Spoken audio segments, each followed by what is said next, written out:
Encontré a mi hijo y a mi nieto viviendo en las calles, en un barrio pobre de Puebla. Me quedé paralizada, porque 5 años atrás mi nuera me había dicho que se habían mudado a la Ciudad de México y que no querían volver a verme. Me los llevé a casa conmigo, pero cuando mi hijo rompió en llanto y me contó la verdad, tomé una decisión. Pero antes de continuar, revisa si ya te suscribiste al canal y comparte en los comentarios desde dónde nos estás viendo. Nos encantaría saber hasta dónde llegan nuestras historias de venganza.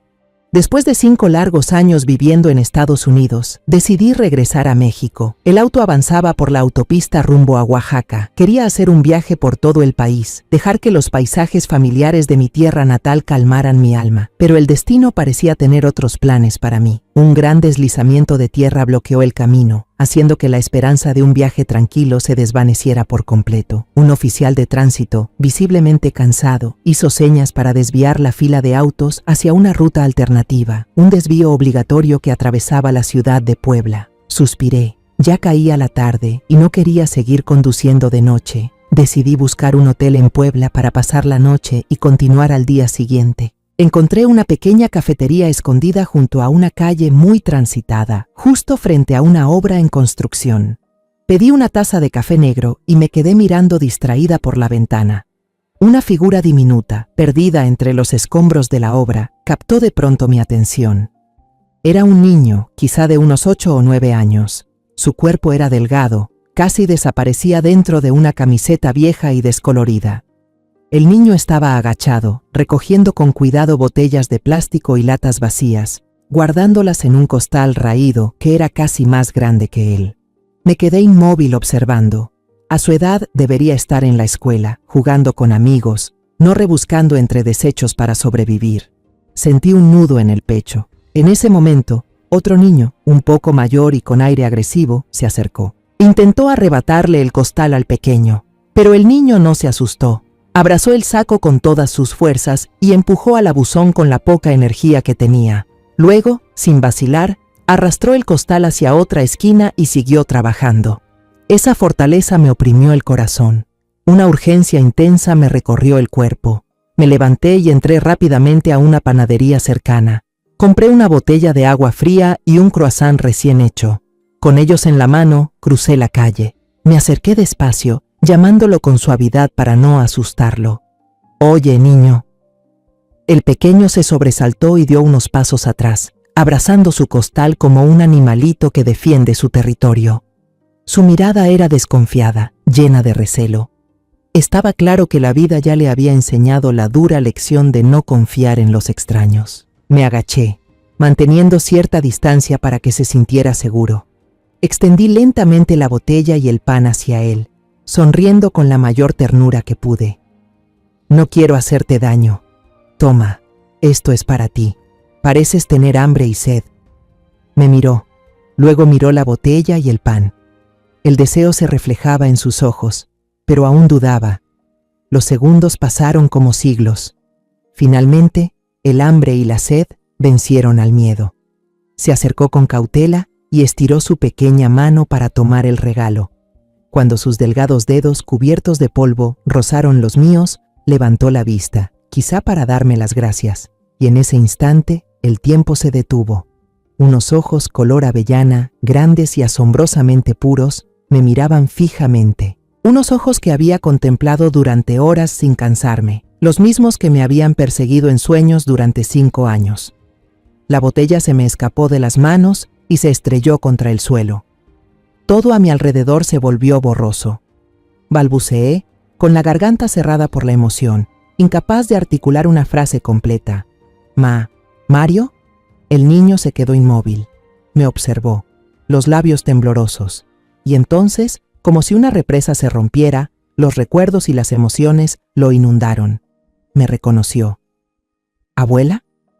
Su voz temblaba, llena de duda. ¿Abuela? ¿De verdad? De sus grandes ojos comenzaron a caer lágrimas. Soltó el costal sin pensarlo 2 veces y corrió hacia mí, abrazándome las piernas con fuerza. El llanto de él se quebraba en sollozos desgarradores. El llanto de un niño que había soportado demasiada tristeza y que ahora se derrumbaba al encontrar el único refugio que le quedaba. «Abuela», Abuelita, te extrañé mucho. Me arrodillé, abrazando su cuerpecito delgado y tembloroso contra mi pecho. No pude contener más las lágrimas. Se mezclaron con las suyas, cálidas y saladas. Miles de preguntas giraban en mi mente. ¿No debería estar viviendo una vida plena y feliz con sus padres en Ciudad de México? ¿Por qué había terminado así? ¿Por qué tenía que estar aquí, solo, recogiendo basura en una ciudad que no conocía? Traté de contener el sollozo, acariciando su espalda delgada. Mario, mi niño, ¿dónde están tus padres? ¿Por qué estás aquí solo? Mario levantó su carita empapada en lágrimas. Su pequeño dedo señaló hacia el mercado bullicioso y ruidoso, no muy lejos de allí. Papá está trabajando allá, está cargando cosas para la gente. Cada palabra suya era como un golpe directo en mi pecho. Me levanté temblando, sosteniendo su diminuta mano con fuerza, como si al soltarla pudiera desvanecerse de nuevo. Caminamos hacia el mercado. El aroma intenso de las especias, el olor dulce de la fruta madura y el bullicio de los vendedores no lograban acallar el estruendo de mi corazón latiendo con desesperación dentro de mí. Mario me señaló. Bajo un techo de lámina oxidada, un hombre agachado cargaba un enorme costal de papas. Lo levantaba con esfuerzo sobre la caja de un camión. La camisa empapada de sudor se le pegaba al cuerpo huesudo. Cada paso que daba era pesado, tambaleante. Al dejar el costal, exhaló un largo suspiro y al girarse, se secó el sudor que le corría por la frente. En ese instante me quedé helada. Su rostro demacrado, la barba crecida sin afeitar, los ojos hundidos, vacíos, sin vida. Era Fernando, mi único hijo, aquel en quien había puesto todo mi amor y mis esperanzas. El mismo que una vez fue un abogado brillante, con una carrera prometedora y un futuro lleno de luz. Ahora, no era más que una sombra marchita de lo que había sido. Todos los sonidos a mi alrededor se desvanecieron. Solo quedaba la imagen de mi hijo. Estaba ahí, delgado, agotado, sus ojos vacíos mirándome como si fuera un fantasma del pasado. Los dos quedamos inmóviles hasta que una gota helada cayó sobre mi mejilla. Una lluvia repentina empezó a caer con fuerza, empapando todo, haciendo que los vendedores corrieran a cubrirse y que el mercado entero se volviera un caos. Fernando rápidamente llevó a Mario bajo el techo de lámina oxidada. Se acurrucó allí, su camisa empapada de sudor ahora completamente mojada por la lluvia, temblando bajo el viento frío. Al verlo así, mirando esa espalda frágil, esos ojos perdidos buscando refugio, todos los recuerdos de aquella noche de tormenta, casi 6 años atrás, regresaron con una claridad tan brutal que juraría que había ocurrido ayer. Fue un día de lluvia torrencial. Había regresado de un viaje de trabajo en Guadalajara un día antes de lo previsto. Durante todo el viaje no dejé de pensar en mi familia. Extrañaba la risa contagiosa de Mario, el brillo en los ojos de Fernando al hablar de Luna y la felicidad que me llenaba el corazón al imaginar al nieto que estaba por nacer. Había tenido éxito en mi carrera, había construido un imperio inmobiliario sólido, pero por encima de todo, mi familia era mi mayor orgullo. Volvía antes para sorprender a mi hijo, a su esposa y a mi nieto. En el camino, pasé por una tienda de juguetes y elegí para Mario una camiseta de superhéroe, roja brillante, con la imagen de Superman levantando el puño, listo para volar por los cielos, tal como siempre había imaginado a mi nieto, fuerte y lleno de vida. Luego pasé por una joyería y compré una pulserita de plata, pequeña y reluciente, grabada con diminutas estrellitas, con la intención de regalársela al nieto que Luna llevaba en su vientre, de apenas 3 meses. Me imaginé a Luna sonriendo radiante, a Mario feliz, a Fernando abrazándome. Esa felicidad sencilla me calentó el alma en medio de la lluvia fría. Mi coche avanzaba por la calle inundada. El ruido de las ruedas al rozar el pavimento componía una sinfonía triste. Por fin llegué a casa. Nuestra casa, una pequeña y acogedora residencia, era el lugar en el que había pasado toda la vida cuidando del hogar. Las luces estaban encendidas. Lo extraño era que la reja de hierro no estaba cerrada con llave, y la puerta principal solo estaba entreabierta. Un pequeño presentimiento de intranquilidad se coló en mi interior, pero lo aparté pronto, pensando que Fernando y Luna estarían ocupados con Mario. Empujé la puerta con suavidad y entré, planeando gritar ¡sorpresa!, para asustarlos un poco. Pero al pasar el umbral, un sonido extraño alcanzó mis oídos. Era la voz de Luna. Su voz venía desde el despacho de Fernando. Normalmente la voz de Luna era dulce y cariñosa como la miel, pero esta vez sonaba cortante, fría y burlona, una voz completamente ajena que nunca había oído en mi nuera. Un escalofrío recorrió mi espalda. El instinto de madre me decía que algo andaba mal. Contuve la respiración. Me acerqué con paso suave al despacho, me escondí tras la puerta entreabierta y miré al interior con cuidado. Luna estaba sentada en el sillón de cuero de Fernando, con una pierna cruzada, el teléfono pegado a la oreja. Su rostro, bajo la luz de la lámpara, ya no tenía la inocencia de siempre. En su lugar lucía una sonrisa ladeada de desprecio. «Tranquilo, Ricardo», se rió entre dientes, una risa que sonaba como metal rozándose, espeluznante. «Ese idiota pronto firmará todos los papeles de transferencia de la casa y los bienes. Él piensa que son papeles para el fideicomiso de Mario. ¡Qué ridículo!». Cada palabra suya fue como una cuchillada directa al corazón. ¿Ese idiota? Fernando, mi hijo, el que fue mi orgullo, ahora llamado idiota por la mujer con la que comparte la cama. ¿Y ese tal fideicomiso de Mario? ¿Transferir la propiedad? Un torrente de preguntas llenó mi mente, pesadas. Hubo un silencio, quizá porque la persona al otro lado del teléfono hablaba.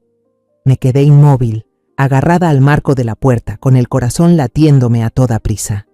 Entonces ella continuó, con un tono aún más despectivo, como si escupiera sobre lo más sagrado. ¿Embarazada? No estoy loca como para destrozarme el cuerpo otra vez, Ricardo. Tú lo estás haciendo muy bien.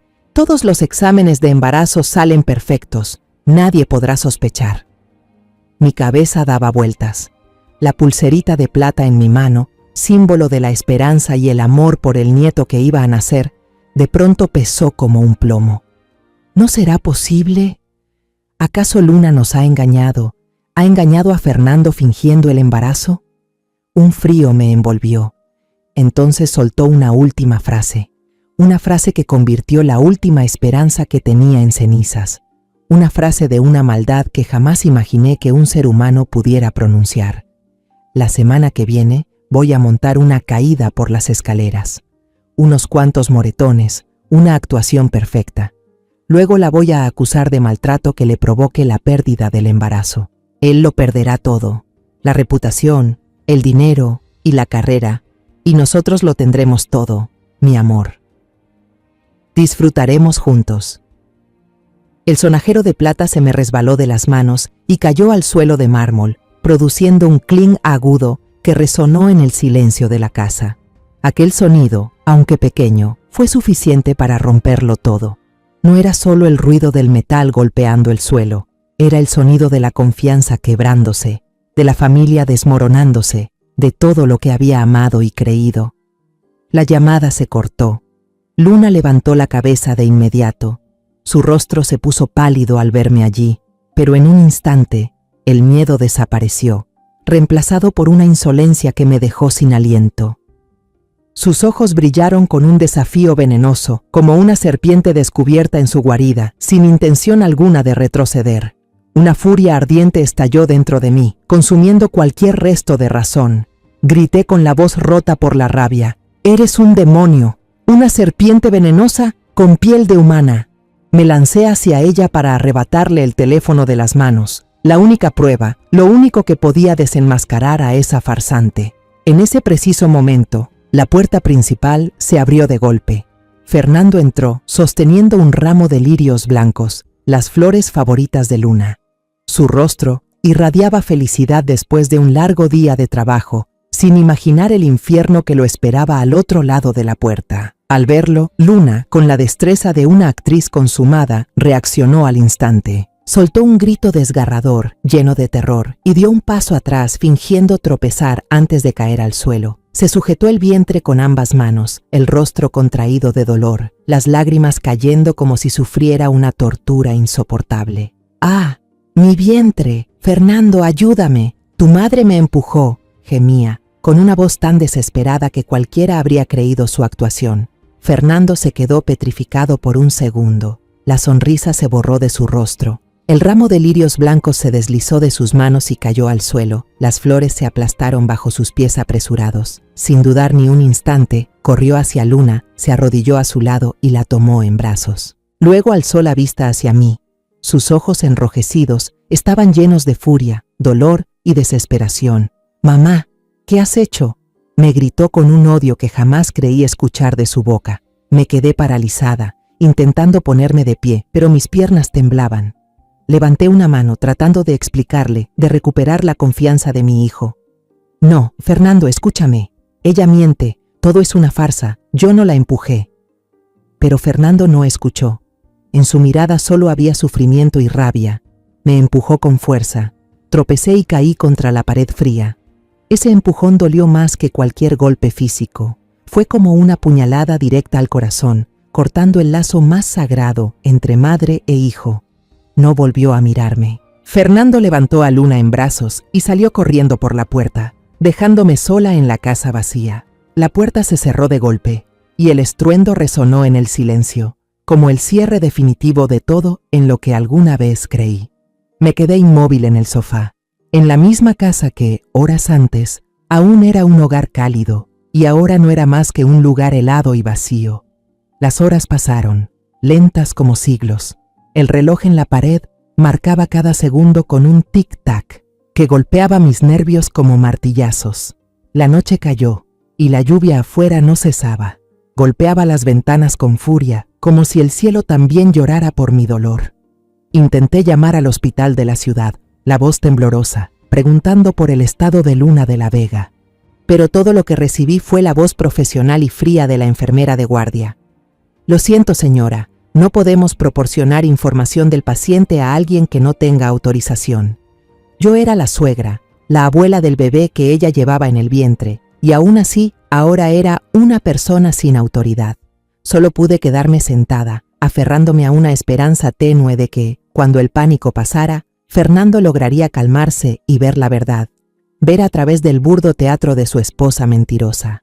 Cerca de la medianoche, escuché el chirrido furioso de unos neumáticos sobre la grava del patio. Era el coche de Fernando. Luego, el portazo sonó con una violencia que desgarró el silencio de la noche. Mi corazón se contrajo.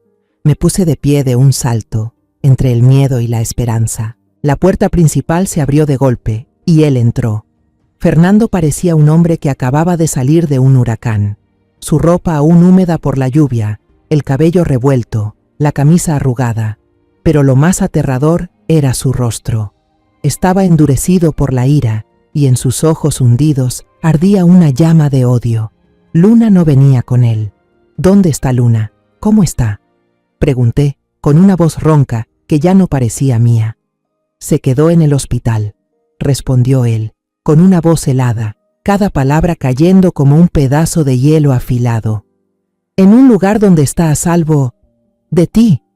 Esa frase fue como una bofetada que me dejó sin aliento. No dio un paso más. Se detuvo junto a la mesa de café y lanzó un fajo de papeles que cayó con un golpe seco. El médico lo confirmó. Perdimos al bebé». Levantó la mirada, los ojos enrojecidos, una sonrisa amarga y torcida formándose en sus labios. «¿Feliz ahora, mamá?». Temblando, me acerqué a tomar el papel. Era un informe médico oficial, con el sello rojo del hospital. Cada letra danzaba ante mis ojos hasta formar una sentencia de muerte para nuestra relación de madre e hijo. Diagnóstico: aborto espontáneo debido a trauma psicológico y golpe fuerte. Leí y releí esa línea, sintiendo que el aire se escapaba de mi pecho, y entonces mis ojos se detuvieron en la esquina inferior del documento, el sello y la firma del responsable, un nombre tan familiar que me heló la sangre: Dr. Ricardo Vargas. Mi corazón se detuvo. Era él, ese nombre, Ricardo. Una chispa de esperanza brilló entre la desesperación más absoluta. Ahí estaba, la prueba. Fernando me creería. «Fernando, mira, mira bien», casi grité, señalando la firma con voz quebrada de desesperación. «Ricardo, ese es el amante con el que escuché a Luna hablar por teléfono. Él es médico. Todo esto es una conspiración. Una farsa perfectamente planeada. ¿No lo ves? Pero mi esperanza se apagó tan rápido como había surgido. Fernando apartó mi mano con un gesto de repulsión, tan violento que el papel salió volando, girando en el aire antes de caer suavemente al suelo. ¡Basta!, rugió, con el rugido de una bestia herida. No quiero escuchar más mentiras venenosas tuyas. Me apuntó con el dedo, el cuerpo temblando de rabia y dolor. Cuando entré, te escuché gritándole. La vi caer al suelo. Siempre la odiaste, nunca aceptaste que fuera mi esposa. Su voz se quebró, llena de la angustia de un hombre que acaba de perder a su hijo. Cada vez que veníamos veía la forma en que la mirabas. Esa mirada de juicio, de frialdad. Vi cómo mirabas su vientre, no con amor de abuela, sino con sospecha. Estás celosa, celosa de nuestra felicidad. No soportas que yo ame a otra mujer más que a ti. Y entonces pronunció la acusación final, tan cruel que destruyó lo poco que quedaba de mi alma. Por eso, mataste a tu propio nieto. Sollozó, solo para demostrar que tenías razón. Le arrebataste la vida a un inocente. Aquella acusación fue como una cuchilla oxidada que se hundió lentamente en mi corazón y luego giró con fuerza. No podía respirar. El aire desapareció de mis pulmones. Quise gritar para defenderme, para decir que todo era mentira, pero ninguna palabra logró salir de mi garganta estrangulada. Solo pude quedarme allí, paralizada, recibiendo el odio del hijo al que había amado más que a mi propia vida. Al verme callada, ella pareció tomarlo como una confesión. La furia extrema en sus ojos se fue enfriando, y en su lugar apareció una indiferencia fría y aterradora. «Nos vamos», dijo, con voz monótona, sin ningún sentimiento. Acepté una oferta de trabajo en la Ciudad de México. Empezaremos una vida nueva, en un lugar donde no esté la madre. Dicho esto, dio la espalda y subió las escaleras. Escuché la puerta de su dormitorio abrirse de forma brusca, el armario cerrarse de golpe, los objetos caer y chocar dentro de la maleta en un ruido metálico. Cada sonido era un corte, una ruptura con el pasado. Unos minutos después, bajó. Con una mano llevaba la maleta, con la otra sujetaba a Mario. El niño apenas tenía 3 años, aún somnoliento, frotándose los ojos, sin entender lo que pasaba. Mario me vio. Sus ojos claros se abrieron de par en par. Extendió su manita hacia mí y con voz temblorosa murmulló: «Abuela». Fue mi último rayo de luz, pero Fernando lo apagó con crueldad. Él tiró del niño, se agachó y con voz de hierro ordenó a su hijo: «No le toques a la señora». Luego alzó en brazos a Mario. Lo abrazó con fuerza como si quisiera protegerlo de un monstruo. Salió por la puerta sin volver la vista, sin decir adiós. La puerta se cerró de golpe, cortando toda esperanza, todo cariño, todos los lazos.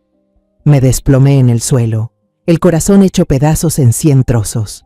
Los días que siguieron fueron un infierno en la tierra. Lo llamé cientos de veces, pero solo sonaba el tono interminable y desesperanzador. Me había bloqueado el número. Llamé a su despacho en Mérida. La secretaria respondió cortésmente que Fernando había presentado su renuncia la semana anterior. Desesperada, fui a la guardería de Mario con la esperanza de verlo, aunque fuera un instante. Pero la maestra, apenada, me dijo que sus padres habían hecho los trámites para cambiarlo a una escuela internacional en la Ciudad de México. Habían borrado todo rastro, cortado cualquier camino que pudiera llevarme hasta ellos. Mérida, la ciudad que guardaba tantos recuerdos felices, se convirtió en cada esquina, en cada calle, en un cuchillo que abría la herida que sangraba. No podía soportar vivir en un lugar donde todo me recordaba la pérdida. Decidí que tenía que irme. Compré un boleto a Houston, donde mi empresa tiene una sucursal grande, con la intención de sumergirme en el trabajo para intentar olvidar. Recuerdo ese vuelo como si fuera ayer. El cielo estaba gris y cubierto de nubes. Cuando el avión se preparaba para aterrizar en Houston, sentí una sacudida violenta y anormal. Luego, un gran estallido desgarró el aire. Un impacto espantoso me lanzó de mi asiento, y todo se sumió en la oscuridad. Desperté en el hospital, el cuerpo hecho trizas de dolor, con un costado de la cara vendado. Entre la semiconciencia, escuché a las enfermeras decir que, debido al caos del accidente y a una equivocación en la lista de pasajeros, me habían identificado erróneamente como otra persona. Días después, cuando ya podía sentarme y ver la tele, vi algo increíble. En el reportaje conmemorativo sobre las víctimas del accidente, apareció mi propia imagen en la pantalla. La franja inferior mostraba claramente María Teresa Ramírez, 61 años, empresaria. Una idea extraña, loca pero liberadora, brilló en mi cabeza entonces. Todos creían que yo había muerto, pues que María Teresa Ramírez muera, empezaría de nuevo. En un lugar donde nadie supiera quién soy, reconstruiría mi imperio desde las cenizas, tal como mi vida ahora. La amarga y cruel evocación se cortó cuando una gota de agua fría, filtrada desde el techo de lámina oxidada del mercado, cayó en mi mejilla. Parpadeé. Mi alma fue arrancada de aquel pasado triste y me devolvió al presente implacable. Fernando seguía ahí, justo frente a mí, mirándome fijamente con unos ojos desorbitados, como si yo fuera un fantasma que acababa de salir de la tumba para buscarlo. El tiempo y el espacio parecían espesarse entre nosotros dos. «¿Mamá?», susurró, con una voz temblorosa y rota. Una sola palabra que contenía 5 años de asombro, dolor e incredulidad. Mario, tal vez sintiendo la tensión insoportable entre los adultos, se aferró al borde roto de la camisa de su padre y a mi mano endurecida por los años. «Vámonos a casa, papá. Va a llover fuerte», dijo con una voz clara y pura que desgarró el pesado silencio. Casa. Qué palabra tan lejana, tan amarga. Miré a mi hijo y a mi nieto. Luego me miré a mí misma con mi ropa elegante. ¿Dónde estaba su casa en esta ciudad extraña? Fernando no dijo nada. Solo bajó la cabeza, un gesto cargado de vergüenza absoluta. Se dio la vuelta en silencio y me hizo una seña para que lo siguiera. Salimos del bullicioso mercado, adentrándonos en callejones fangosos y retorcidos en los que jamás pensé poner un pie. El olor a humedad y basura era insoportable. El agua de lluvia formaba charcos sucios y turbios.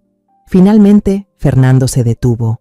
Su casa, el refugio de mi hijo y mi nieto, era una choza improvisada, cubierta con lonas plásticas descoloridas y algunas tablas de madera podrida, escondida miserablemente bajo un enorme puente vehicular. Encima de nuestras cabezas, los autos rugían sin cesar, como una bestia de concreto y acero que aplastaba la vida de quienes sobrevivían debajo. Me agaché y entré en la choza. Una ráfaga de aire húmedo, oscuro y sofocante me golpeó el rostro. El espacio interior apenas permitía moverse. Sus pertenencias se reducían a un colchón delgado y sucio, colocado sobre tarimas de madera para evitar la humedad del suelo. En una esquina, un hornillo de gas lleno de grasa descansaba junto a algunas ollas abolladas. Lo único que hablaba de una infancia en aquel lugar era un pequeño rincón donde el tesoro más preciado, de Mario, estaba ordenado sobre una caja de cartón vieja. Un balón de fútbol tan gastado que ya no se distinguía su diseño y algunos juguetes de plástico rotos. Se me hizo un nudo en la garganta. Me senté en un bote de plástico volteado, el único objeto que podía servir de silla. De inmediato, Mario se acurrucó en mi regazo. El niño se apretó contra mí. Sus bracitos rodearon mi cintura, buscando el calor, la seguridad y el olor de una abuela que le había hecho falta durante tanto tiempo. Lo abracé fuerte, intentando contener las lágrimas. Fernando permanecía inmóvil en medio de la choza, su delgada silueta proyectando una sombra torcida sobre la lona. No se atrevía a mirarme, solo bajaba la cabeza hacia el suelo húmedo. El silencio era espeso, roto solo por el rugido del tráfico sobre nuestras cabezas y la respiración tranquila de Mario entre mis brazos. Entonces, como si su resistencia hubiera llegado al límite, las rodillas de Fernando cedieron. Cayó al suelo, con las manos huesudas y llenas de callos cubriéndose el rostro demacrado. Su llanto no fue fuerte ni desgarrador, sino un sollozo entrecortado que sacudía su espalda delgada. Era el sonido de un hombre completamente destrozado, de un orgullo hecho polvo. Entre los hipidos, su historia de 5 años de miseria brotó como un torrente desbordado. Habló de los primeros meses en Ciudad de México, de cómo Luna se volvió fría y arisca después de la tragedia del aborto. hasta que un día regresó del trabajo y encontró que la cerradura del departamento había sido cambiada. Un abogado con rostro de piedra lo esperaba en la puerta con los papeles del divorcio y una orden judicial de restricción.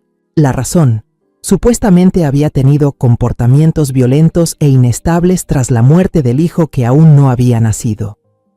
Los documentos de transferencia de propiedad, los poderes notariales que había firmado a ciegas creyendo que eran para asegurar el futuro de Mario, se habían convertido ahora en las armas que le arrebataron todo. La casa, los ahorros del banco, las acciones de la empresa, todo lo que tenía pertenecía a Luna. Lo echaron a la calle con las manos vacías y su pequeño hijo en brazos. Desesperado y sin ningún lugar a donde ir, abrazó a su hijo y regresó a Mérida, con la intención de buscarme, de arrodillarse ante mí para pedirme perdón. Pero los viejos vecinos lo recibieron con miradas de lástima y murmullos a sus espaldas. Una anciana bondadosa que había vivido junto a nuestra casa por décadas le mostró un recorte de periódico viejo y amarillento. Era una nota sobre el trágico accidente aéreo en Houston. El recorte tenía mi foto en la lista de las víctimas fallecidas. En ese momento, sollozó, con la voz hecha pedazos. Lo perdí todo. Perdí al hijo que no nació. Perdí a mi esposa. Perdí mi casa. Y al final, perdí también a mi madre. Pensé que ya no me quedaba nada en este mundo.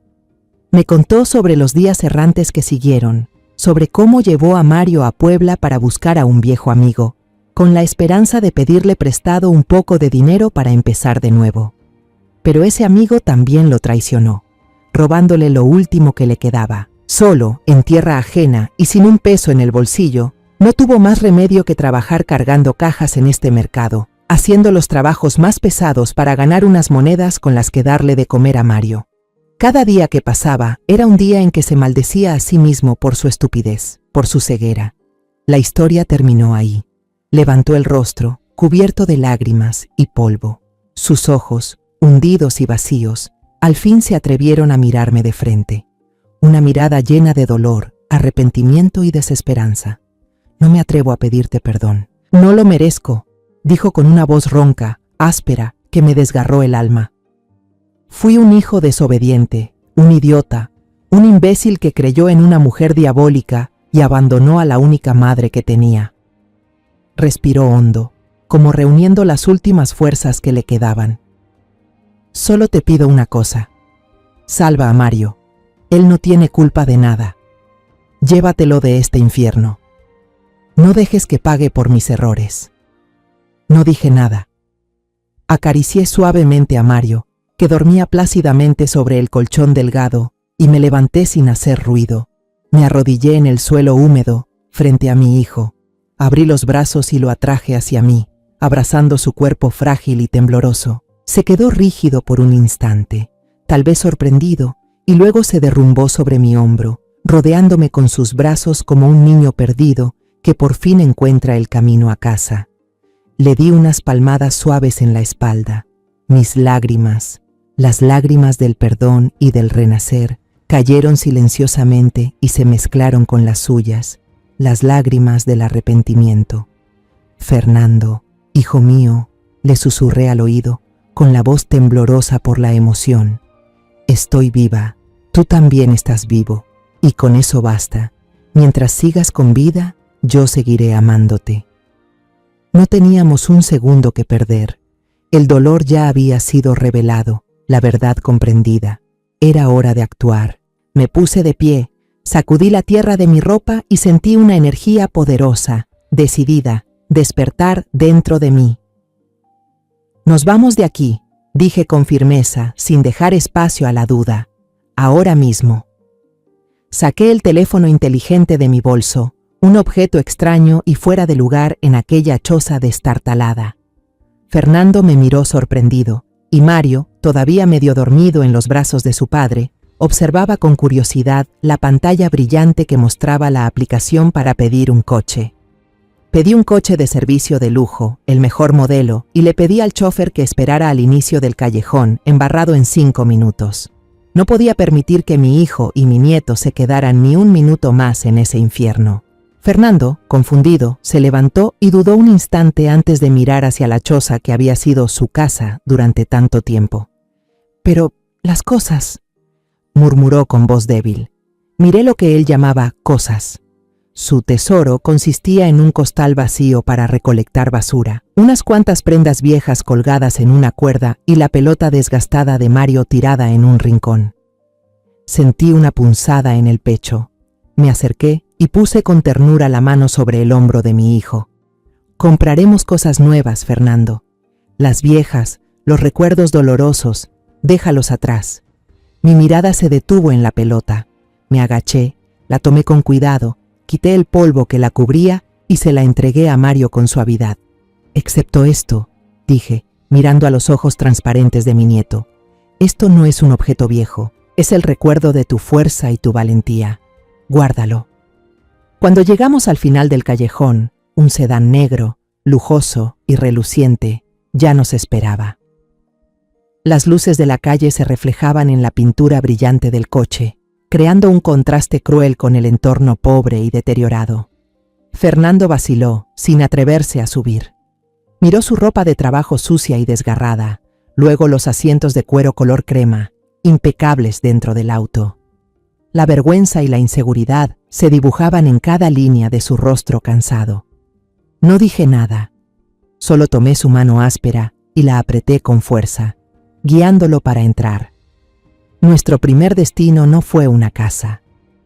Sabía que ambos necesitaban un espacio de transición, un lugar donde dejar atrás el pasado antes de comenzar un nuevo futuro. Los llevé al mejor hotel 5 estrellas de la ciudad y reservé una suite amplia, con sala privada y vista panorámica. Mientras el empleado del hotel, impecable en su uniforme, empujaba el carrito con el único equipaje, mi maleta, vi a Fernando bajar la cabeza, encogerse lo más posible, como si quisiera volverse invisible para que nadie notara su presencia fuera de lugar.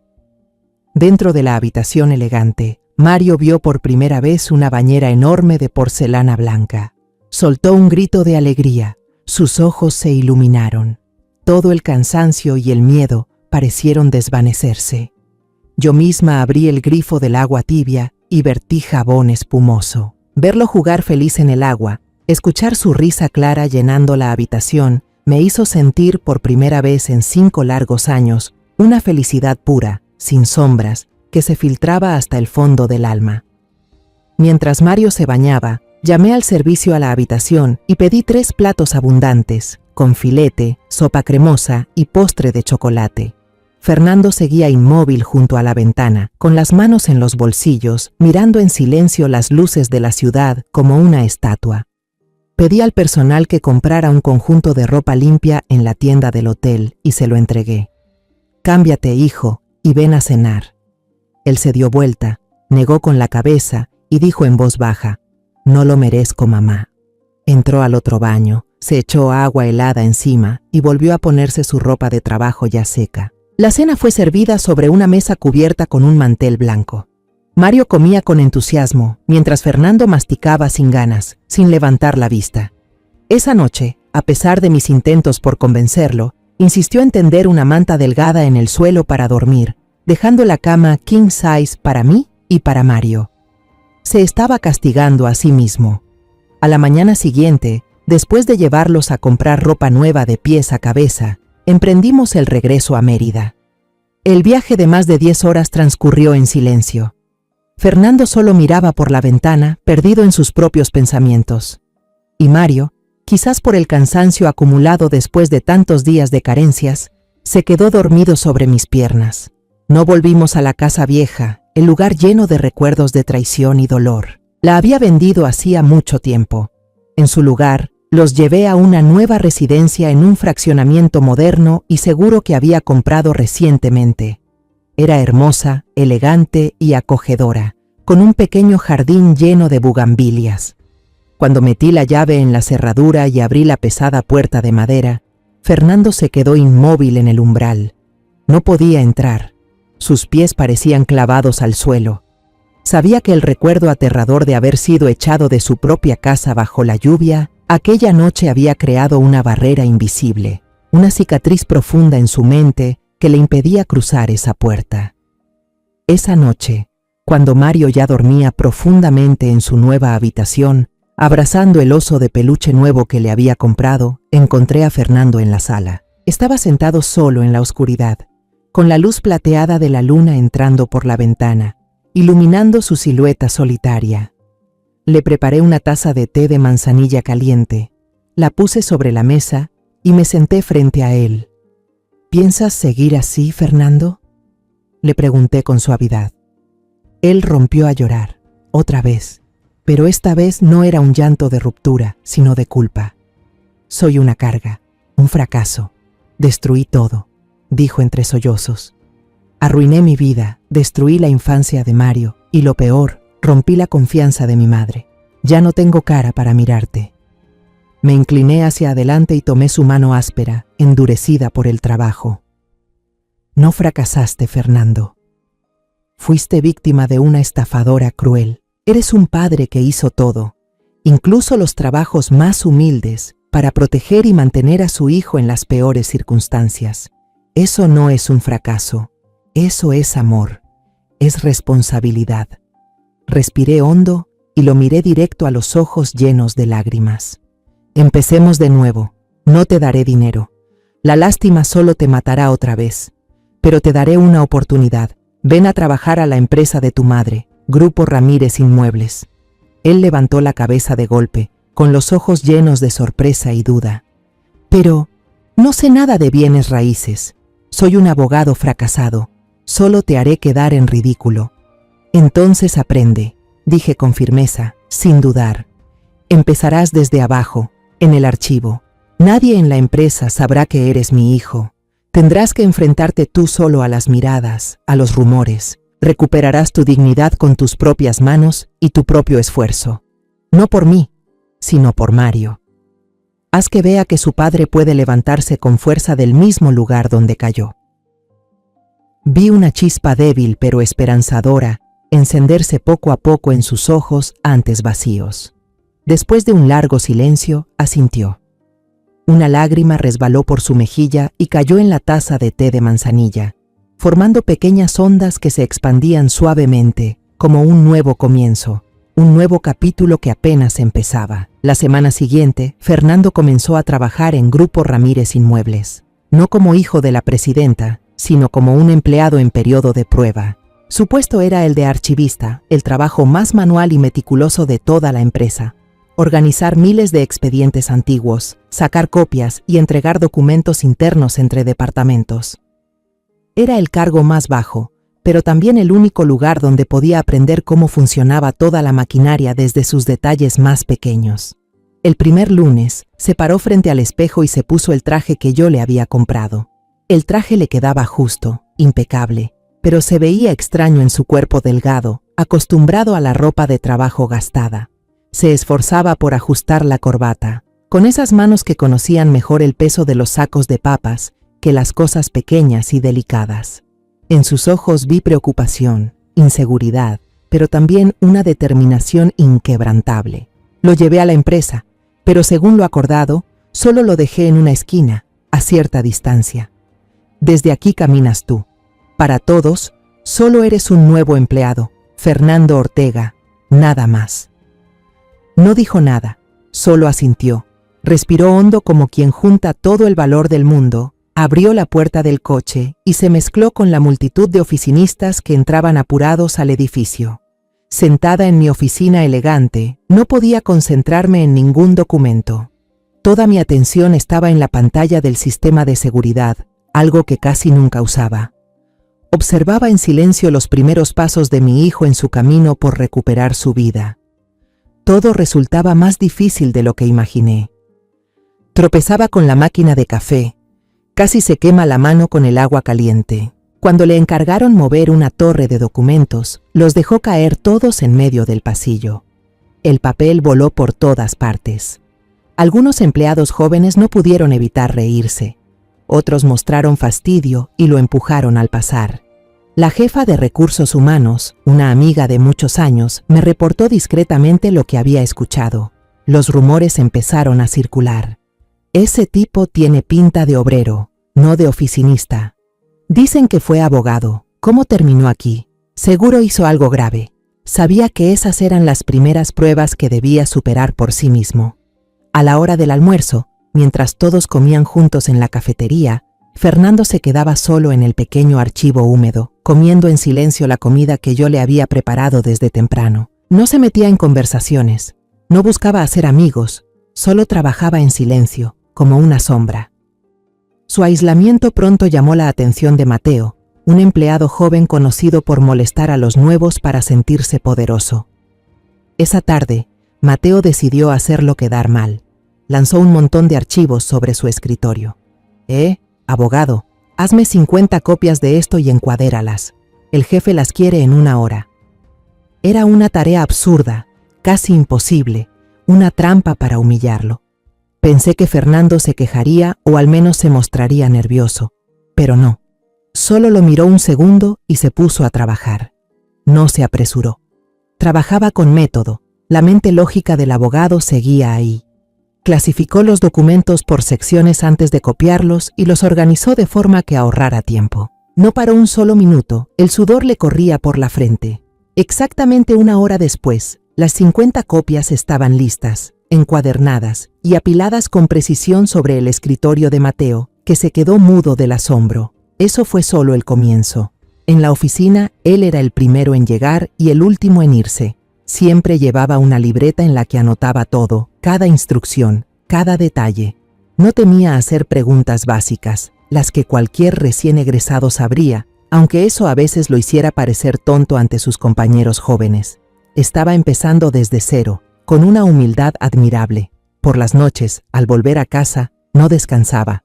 Después de pasar un rato jugando con Mario, leyéndole cuentos con paciencia hasta que se quedaba dormido, él volvía en silencio a mi despacho. A través de la puerta entreabierta, muchas noches lo veía despierto hasta las 2 o 3 de la mañana. No veía televisión ni navegaba por internet. Leía con avidez los gruesos libros sobre derecho inmobiliario, planificación urbana y administración de empresas que yo tenía en los estantes. Veía videos en línea sobre cómo usar programas de oficina y practicaba hasta dominarlos. Estaba recuperando 5 años de conocimientos y habilidades perdidos, con un esfuerzo extraordinario. Su dedicación y constancia empezaban a dar frutos. Un día, el departamento legal de la empresa tuvo un gran problema. Estaban revisando un contrato antiguo, firmado hacía más de 10 años, para prepararse para una demanda. Pero nadie podía encontrar un anexo importante que podía decidir el destino del caso. Todo el departamento estaba alborotado, la gente revisaba los archivos sin éxito. Cuando todos estaban casi rendidos, Fernando, quien había pasado semanas organizando todo el archivo central de forma meticulosa, recordó dónde estaba. Entró tranquilamente al almacén. Encontró la carpeta llena de polvo y la llevó al departamento legal. No dijo mucho, solo dejó el expediente sobre el escritorio del jefe y comentó: «Creo que esto puede ayudarles». La sala, que estaba llena de ruido, se quedó en silencio. El jefe, un abogado veterano conocido por su carácter exigente, tomó el expediente, pasó rápido hasta el anexo y lo miró. Su mirada ya no era de desprecio hacia un empleado cualquiera, sino de sorpresa y un poco de respeto. Desde ese día, todo empezó a cambiar. Los murmullos a sus espaldas se fueron apagando. Las risas burlonas fueron reemplazadas por saludos cordiales. Mateo, el joven que solía molestarlo, se le acercó para pedirle consejos sobre cómo organizar los archivos de manera más eficiente. Él no se mostró arrogante, solo le explicó con paciencia. Una tarde, al salir del trabajo, lo vi desde el balcón de mi oficina. Fernando estaba esperando el autobús al otro lado de la calle. Algunos compañeros jóvenes pasaron, le dieron una palmada en el hombro y le dijeron: «Nos vemos mañana, Fernando». Parecía sorprendido, y entonces una leve sonrisa, la primera verdadera en años, apareció en su rostro, ya menos endurecido por el sufrimiento. Yo sabía que ya no era el empleado nuevo raro, ni el abogado fracasado. Era Fernando Ortega, un hombre trabajador y digno de confianza. Estaba reconstruyendo su vida, no con mi dinero, sino con su propio sudor, su perseverancia y su honor. 3 años después, en la sala de juntas más elegante de Grupo Ramírez Inmuebles, Reservada solo para el consejo directivo, el ambiente era solemne y concentrado. Fernando, con un traje perfectamente hecho a medida, estaba de pie frente a una gran pantalla, exponiendo con fluidez y confianza su plan estratégico para expandirse al competitivo pero prometedor mercado turístico de Cancún. Ya no era aquel hombre flaco y demacrado, con la mirada vacía, que conocí en Puebla. 3 años de trabajo constante, bajo presión y desafíos, le habían devuelto una presencia firme, unos hombros fuertes. Su rostro ya no mostraba la dureza del sufrimiento, sino serenidad y determinación. Su mirada no estaba vacía, sino aguda, concentrada, fija en cada miembro del consejo, dispuesto a responder cualquier pregunta. Respondía a cada cuestionamiento difícil con claridad, lógica y convicción, transformando las dudas en aprobación. Yo, sentada en el puesto de presidencia, lo observaba en silencio. En mis ojos se mezclaban las imágenes del torpe empleado de archivo que derramaba papeles en el pasillo y del director de proyecto, seguro de sí mismo, que ahora dominaba toda la sala. Un orgullo silencioso, pero inmenso, me llenó el pecho. Una emoción imposible de describir con palabras. Lo había logrado. Se había levantado por sí mismo. Su camino durante estos 3 años no había sido fácil. Cerré los ojos y cada hito de su transformación volvió a mí con absoluta claridad. Durante el primer año, después de unos meses trabajando con dedicación en el archivo, llegó su primera oportunidad cuando salvó a la empresa de una demanda por varios millones de pesos. Gracias al reconocimiento del jefe del departamento legal, fue transferido a esa área. Todos pensaron que lo favorecerían, pero no fue así. Comenzó como asistente en el nivel más bajo, redactando documentos simples, revisando errores ortográficos en los contratos, tareas que cualquier recién egresado de Derecho podía hacer. Aceptó sin quejarse. Volvió a aprender desde lo más básico. Trabajó con constancia y demostró su capacidad con cada documento y cada memorando. El segundo año marcó un gran giro en su vida. Un proyecto importante de resort ecológico en Cancún se detuvo de repente. El proyecto enfrentó una fuerte oposición de la comunidad pesquera local por temas ambientales y complicaciones legales sobre los derechos de uso de la tierra. El director del proyecto anterior, un hombre con mucha experiencia pero poca paciencia, se desanimó y renunció. El proyecto estaba al borde del fracaso, con pérdidas de decenas de millones de dólares. En una tensa reunión del consejo directivo, cuando ninguno de los directores con más experiencia se atrevía a hacerse cargo de ese hueso duro de roer, Fernando se levantó. Entre el silencio y las miradas sorprendidas, solo dijo una frase sencilla.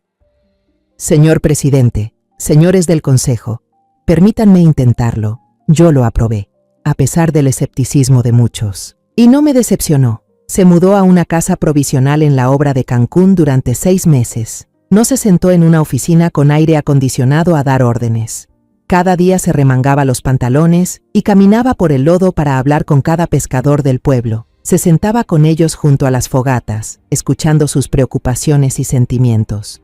Usó su conocimiento como abogado para analizar y renegociar las cláusulas de protección ambiental, garantizando los derechos y medios de vida sostenibles para ellos. Incluso se puso el casco de seguridad y supervisó la construcción, comiendo y durmiendo junto a los ingenieros y obreros. Los conquistó no con poder ni dinero, sino con sinceridad y respeto. Al final, el proyecto no solo se reanudó, sino que recibió el apoyo entusiasta del gobierno y de la comunidad local. En el tercer año, regresó a Mérida como un héroe. La historia del salvador del proyecto Cancún se difundió por toda la empresa. Fue nombrado director de operaciones, responsable de supervisar todos los grandes proyectos del grupo.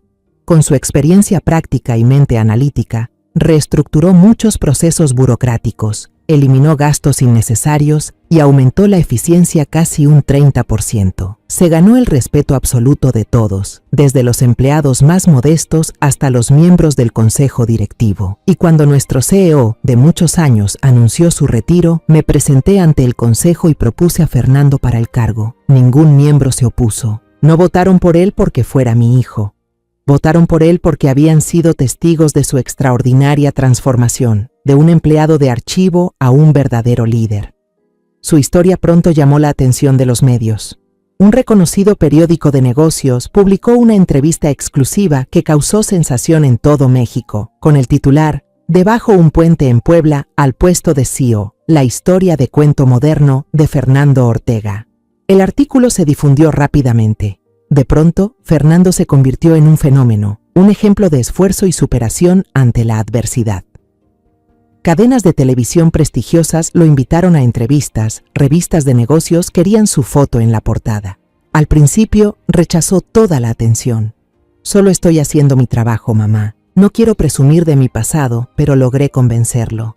El pasado no es algo para presumir, pero sí una lección. Tu historia puede dar esperanza a muchas personas que están en el fondo, que piensan que su vida ya se acabó. No te la guardes para ti solo, Fernando". Y él apareció en la televisión, en un programa de entrevistas que millones de personas vieron. Se mostró tranquilo, humilde y sincero. No contó los detalles trágicos de su pasado ni culpó a nadie.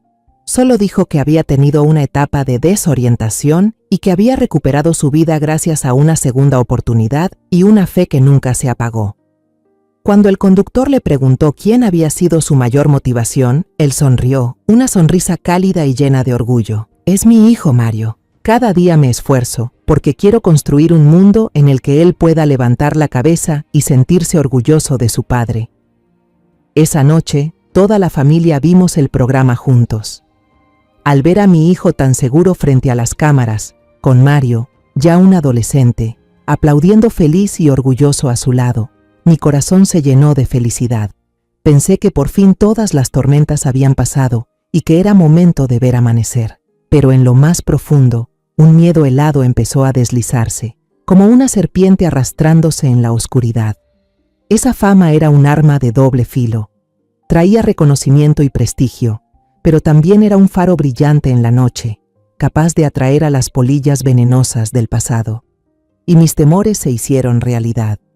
Era una hermosa mañana de martes. En la sede principal de Grupo Ramírez Inmuebles, reinaba un ambiente de entusiasmo y energía. Fernando acababa de cerrar con éxito un acuerdo estratégico con una corporación internacional, el negocio más grande y más importante en los 40 años de historia de la empresa. Para celebrarlo, decidió organizar una breve reunión en el amplio vestíbulo principal, para agradecer y felicitar personalmente a todos los empleados que habían trabajado día y noche por ese logro. Los aplausos, las risas y los brindis resonaban por todo el lugar, componiendo una sinfonía de éxito y unión. Yo observaba desde el balcón del segundo piso de mi oficina, mirando hacia abajo. Vi a mi hijo rodeado de empleados, sonriendo, con una mirada llena de confianza. Todo parecía haber encontrado su equilibrio perfecto. Paz, felicidad y éxito.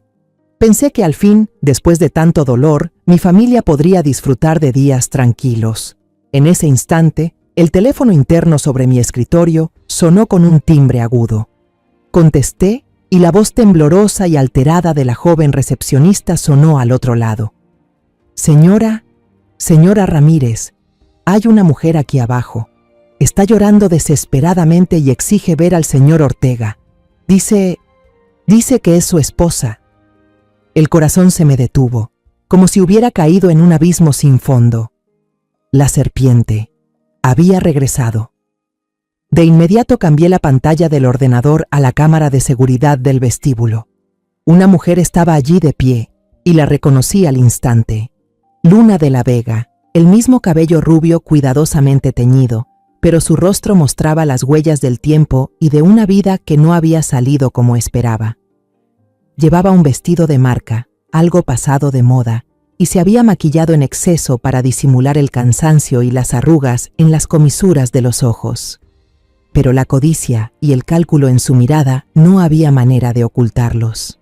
A pesar de la firme pero educada resistencia de los dos guardias de seguridad, los empujó y corrió directo al centro del vestíbulo, donde Fernando estaba dando su discurso. Eligió el momento y el lugar perfectos para montar el espectáculo más escandaloso posible. «Fernando», su voz sonó entre sollozos, desgarradora y teatral, cortando el discurso de mi hijo. El vestíbulo, que hacía un momento estaba lleno de ruido, quedó en silencio. Todo se detuvo. Cientos de miradas, desde empleados, gerentes hasta los socios presentes, se dirigieron hacia la mujer desconocida que acababa de irrumpir.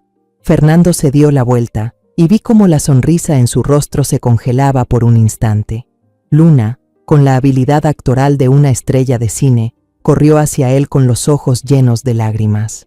Intentó abrir los brazos para abrazarlo, pero Fernando, que ya no era el ingenuo de antaño, retrocedió un paso por instinto, manteniendo una distancia fría y firme. Ese gesto no pareció desconcertar a Luna. Se detuvo, llevó una mano a la boca y sollozó de manera perfecta para el público curioso que la observaba. «Fernando, soy yo. Por fin te encontré», sollozó. «Te vi en la televisión. ¿Sabes? Te he buscado por todas partes todos estos años. Estoy tan orgullosa de ti, mi amor. Sabía que lo lograrías». Luego empezó a relatar su trágica historia cuidadosamente elaborada. Contó cómo el malvado doctor Ricardo la había engañado, robándole todas sus pertenencias y dejándola sin un centavo. Dijo que había tenido que vivir en la pobreza y la humillación, pero que en su corazón siempre había sentido culpa y remordimiento por haber perdido a Fernando y a Mario, los dos hombres que más había amado en la vida. «Me equivoqué, Fernando. Era joven y estúpida cuando escuché a tu madre». Lanzó una rápida mirada hacia la escalera, como si supiera que yo estaba observando. «Pero mi corazón siempre fue tuyo. Por favor, dame una oportunidad para compensarte, para que reconstruyamos nuestra familia». Extendió su mano larga, con las uñas pintadas de rojo intenso, esperando que él la tomara y la abrazara con perdón. Los empleados empezaron a murmurar. Algunas, especialmente las más jóvenes, mostraban compasión por su historia melodramática.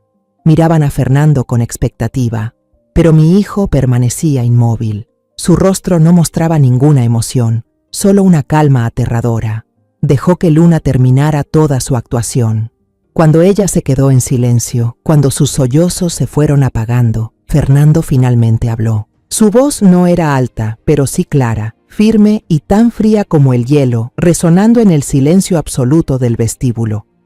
«Tu actuación sigue siendo tan buena como siempre, Luna». La miró directamente a los ojos llenos de lágrimas, sin el menor temblor.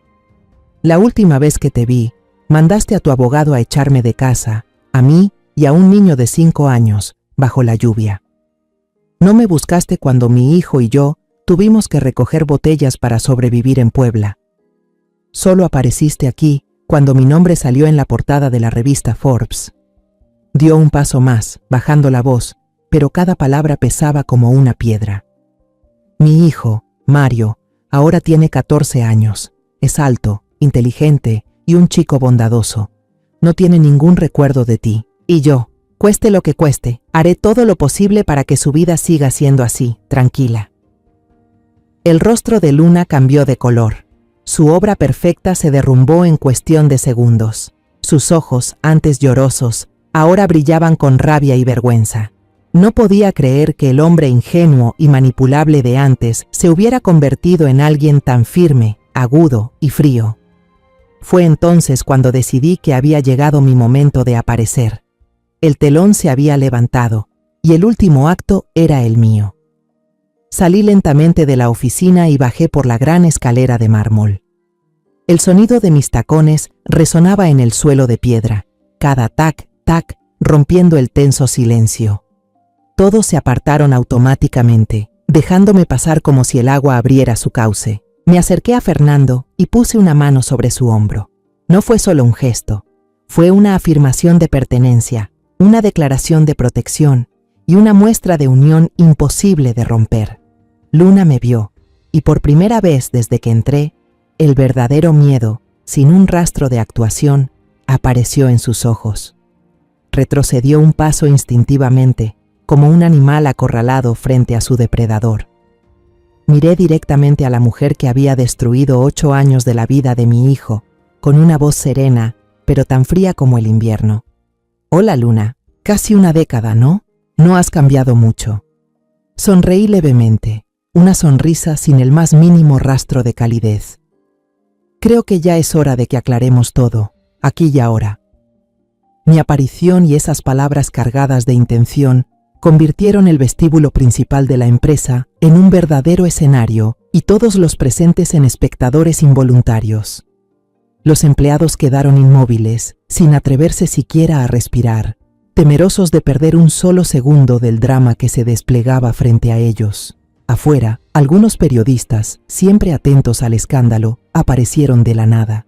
Sus cámaras y grabadoras apuntaban hacia nosotros a través de los ventanales, listos para capturar cada instante de esta tragedia familiar de alta sociedad. Luna, tras el instante inicial de pánico al verme, recuperó rápidamente la compostura. Con el instinto de supervivencia de un depredador, entendió que estaba acorralada y decidió jugar su última carta: apostar por la compasión del público. Se giró bruscamente hacia los empleados, dejando que las lágrimas cayeran en cascada mientras hablaba con voz entrecortada. ¿Lo ven? ¿Todos lo ven? Esta es la madre dominante que nos separó. Nunca me soportó, desde el primer día que Fernando me presentó. Me señaló con el dedo tembloroso, pintado de rojo. Ella me calumnió, me empujó y me echó cuando estaba embarazada del hijo de su hijo. Ella me arrebató todo. Su interpretación de víctima fue impecable, una actuación capaz de arrancar lágrimas a cualquiera que ignorara la verdad. Pero yo no me alteré. Había esperado demasiado tiempo este momento. Solo sonreí, una sonrisa helada, vacía. ¿Calumniarte? Luna, parece que tu memoria ya no es tan buena después de casi 10 años. Me giré y le hice una señal a mi asistente de confianza, que esperaba discretamente en una esquina. Entendió de inmediato. Caminó hacia el podio, conectó una pequeña memoria USB al sistema de proyección que minutos antes mostraba los orgullosos gráficos de crecimiento de la empresa. Se abrió un archivo de audio, y entonces una voz muy familiar resonó, amplificada por el sistema de sonido, llenando el vestíbulo. Era la risa burlona de Luna. Tranquilo, Ricardo. Todos los papeles de la transferencia. El idiota ya los firmó. ¿Embarazada? No estoy loca para arruinar mi cuerpo. Solo es un cojín en la barriga, mi amor. El silencio absoluto se apoderó del lugar. Cientos de personas contenían el aliento, atónitas. El rostro de Luna se volvió tan pálido como el papel, sin una gota de sangre. El rojo de su labial contrastaba de manera grotesca. Balbuceó, la voz temblorosa. ¿Qué? ¿Qué es eso? Es falso. Está manipulado. Usted lo editó. Me está difamando. No, no lo creo, respondí con calma, cada palabra golpeando como un martillo sobre su ataúd. Esa es la grabación del sistema de seguridad de la casa, el mismo que tú insististe en que Fernando instalara para la seguridad del bebé. Parece que olvidaste que ese sistema no solo grababa video, sino también audio con gran claridad, ¿verdad? Alcancé a guardar una copia en un disco externo antes de que borraras todos los archivos al día siguiente. Lástima que entonces no tuve la oportunidad de mostrarle la verdad a Fernando. Sin darle tiempo a reaccionar, relaté toda la verdad sobre aquella noche lluviosa y decisiva frente a cientos de testigos. Hablé de la farsa del aborto planeada con detalle, del médico amante Ricardo Vargas, que falsificó los reportes médicos, del plan meticuloso para quedarse con todo el patrimonio que Fernando había construido con tanto esfuerzo. Lo conté con precisión, con calma, sin omitir una palabra, como una fiscal leyendo la acusación final. Luna gritó desesperada, como una bestia herida luchando por su último aliento. ¿Dónde están las pruebas? Eso solo son palabras de una vieja amargada. No tienes ninguna prueba. Aquí están las pruebas. Una voz masculina, grave y autoritaria, resonó desde la entrada principal. Todos se giraron al mismo tiempo.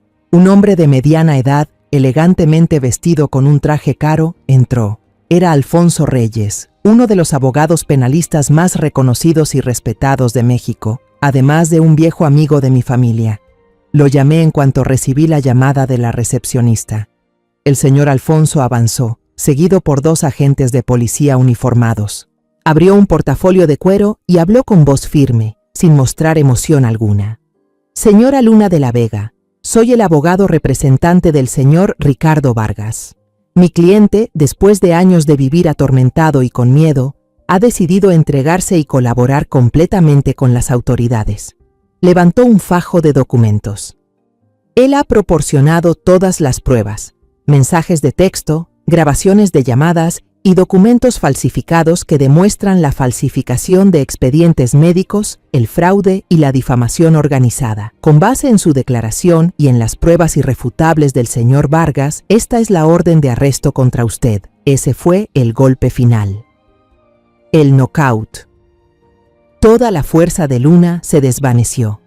Cayó de rodillas sobre el suelo de mármol frío, su vestido de diseñador arrugado. La máscara de belleza y falsa inocencia se rompió por completo, dejando ver un rostro deformado por el odio, el terror y la derrota. Cuando los dos policías se acercaron para esposarla, ella despertó del shock. Comenzó a forcejear y gritó el nombre de Fernando como una loca. «¡Fernando, di algo! Diles que todavía me amas. Diles que todo fue un malentendido». Fernando la miró, no con odio, sino con una profunda compasión. «Solo lo lamento por ti, Luna. Pudiste haber tenido una familia feliz, pero elegiste el dinero. Ahora no te queda nada». Los policías la sacaron escoltada a través de la multitud, que permanecía en un silencio sepulcral. Las miradas que antes mostraban compasión, ahora estaban llenas de desprecio y furia. Afuera, los flashes de las cámaras no paraban de destellar, capturando el momento más humillante en la vida de una estafadora. Las grandes puertas de cristal se cerraron tras ella, poniendo fin a un capítulo oscuro y doloroso en la historia de mi familia. La última escena de la farsa había terminado. Fernando se volvió hacia mí. En sus ojos no había satisfacción, sino una tristeza profunda por el pasado perdido y una inmensa sensación de alivio, como si finalmente se hubiera quitado de encima un peso que lo había aplastado durante casi una década. Se acercó y me abrazó con fuerza, con calidez. «Todo ha terminado, mamá», susurró, con la voz aún temblorosa. Le di unas palmaditas en la espalda y respiré hondo. «No», respondí con voz firme y llena de esperanza. «Esto apenas está comenzando, hijo mío». Unos meses después, la tormenta mediática finalmente se calmó. El escándalo de Luna de la Vega fue tema candente en todos los periódicos, pero como toda noticia sensacionalista, poco a poco se desvaneció en el olvido, dejando espacio para nuevas historias. Lo sorprendente fue que la empresa no solo no sufrió daños, sino que al contrario, la reputación de Grupo Ramírez Inmuebles se fortaleció aún más. La historia de integridad, valentía y superación del nuevo CEO, Fernando Ortega, se convirtió en una leyenda en el mundo empresarial, dándonos una imagen más confiable que cualquier costosa campaña publicitaria. Cuando todo volvió a la normalidad, supe que había llegado el momento de tomar una decisión que llevaba mucho tiempo guardando en mi corazón. Convoqué una reunión general en la sede principal, un evento más grande que cualquiera que se hubiera realizado antes. Esta vez, no solo estaban presentes todos los empleados, desde los cargos más altos hasta los más bajos, sino también el consejo directivo y los periodistas más cercanos de los principales periódicos económicos. El escenario del vestíbulo principal había sido preparado con solemnidad, con el logotipo de la empresa de fondo y ramos de lirios blancos, pero esta vez no simbolizaban el luto, sino el renacimiento y un nuevo comienzo. Me paré en el podio mirando los rostros de cientos de personas. Algunos habían estado conmigo desde los primeros días difíciles, otros eran jóvenes llenos de entusiasmo que ayudaban a construir el futuro. Mi mirada se detuvo en la primera fila. Fernando estaba allí, sereno y seguro. Junto a él estaba Mario, ahora un adolescente alto y maduro, con los ojos brillando de orgullo al mirar a su padre. Respiré profundamente y comencé mi discurso. No hablé de cifras ni de proyectos. Conté la historia de los 40 años de la empresa, desde una pequeña oficina con solo 2 empleados y un gran sueño, hasta convertirse en uno de los grupos más importantes de México. Hablé de los fracasos, de las lágrimas y también de las victorias gloriosas. He dedicado toda mi vida a esta empresa, dije con la voz quebrándose de emoción. Grupo Ramírez Inmuebles no es solo mi carrera, es mi hijo espiritual. Y como cualquier madre, lo que más deseo no es quedármelo para mí, sino verlo crecer fuerte y firme, incluso cuando ya no esté aquí para protegerlo. Todos en el auditorio pensaban que era un discurso de agradecimiento, un cierre de carrera como tantos otros. Pero entonces llegué a la parte más importante, el final de un capítulo y el inicio de otro. Hoy, estoy aquí para hacer mi último anuncio oficial como presidenta del Consejo Directivo. El murmullo del público se detuvo de golpe. Todas las miradas se dirigieron hacia mí, expectantes. Sonreí, una sonrisa tranquila y satisfecha. Ya no miraba a la multitud, sino directamente a mi hijo. Suelen decir que ser líder es tener un título, un poder, pero yo creo que liderar no es un título, sino un camino. Se forja en el fracaso, se construye con perseverancia y se demuestra con la empatía, con la capacidad de comprender a los demás. Durante los últimos 3 años, todos nosotros, todos los que estamos aquí, hemos visto cómo un líder así ha crecido justo en este lugar. Respiré hondo, dejando que cada palabra resonara clara, orgullosa y firme. Desde hoy, quien me sucederá, el nuevo presidente de Grupo Ramírez, Inmuebles, será mi hijo, Fernando Ortega. Después de un instante de asombro, el auditorio estalló en aplausos. No eran aplausos por compromiso ni por obligación, sino un estallido sincero, vibrante y lleno de emoción. Todos los empleados se pusieron de pie. No solo aplaudían al talentoso CEO, sino también a su compañero Fernando, aquel que habían visto trabajar desde el puesto más bajo, el hombre que les demostró que el honor y el éxito pueden construirse con las propias manos y una voluntad que nunca se rinde. Fernando no podía hablar. Se levantó, subió al escenario con los ojos llenos de lágrimas. No miró a la multitud que lo aclamaba, sino directamente a mí, con una mirada que contenía toda la gratitud, el amor y la comprensión del mundo. Me abrazó con fuerza, un abrazo de hijo que por fin había encontrado el refugio más pacífico de su vida. Gracias, mamá, por todo. Cuando me soltó, Mario también corrió hacia el escenario.